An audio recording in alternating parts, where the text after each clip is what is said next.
मेरा है जुनून, तू मेरी है दुआ, तू इश्क मेरा, तू इश्क मेरा, तू इश्क मेरा। मेंढो, ओ मेंढो।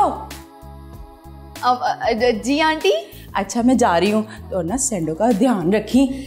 ठीक है आंटी, आप इत्मीनान से जाएं, मैं सैंडी का बहुत ख्याल रखती हूँ। शाबाश मेरा पुत्र। मैं जा रही हूँ, अल्लाह हाफिज। तो ध्यान रखी अच्छे से। जी जी, अल्लाह हाफिज। अल्लाह हाफिज।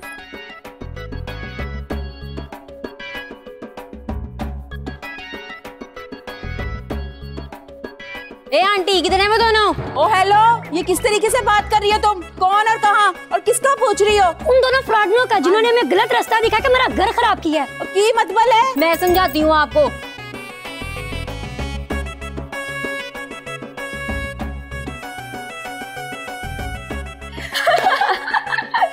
देखा मेरे जीनियस माइंड का कमाल।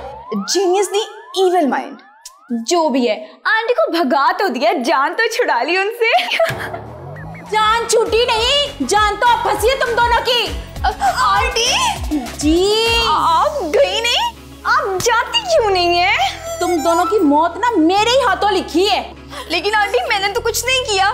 ये तो मुझे फिर भी मासूम लगती है, लेकिन ये देखा देखा, ये दोनों एक जैसी हैं। बिल्कुल। अरे इन दोनों ने तो मुझे नहीं छोड़ा, तो ये किसी और को क्या बख्शेंगी? और ये तो मुझे शक्ल से वैसे ही बड़ी चालाक लगती है। अब आंटी, अब वो मैंने तो वो तुम दोनों इतनी झूठी निकलोगी ये मैं सोच भी नहीं सकती थी। और अब मैं तुम्हें दोनों को पुलिस के हवाले करूंगी। पुलिस? जी, पकड़ लो इन दोनों को, भागे नहीं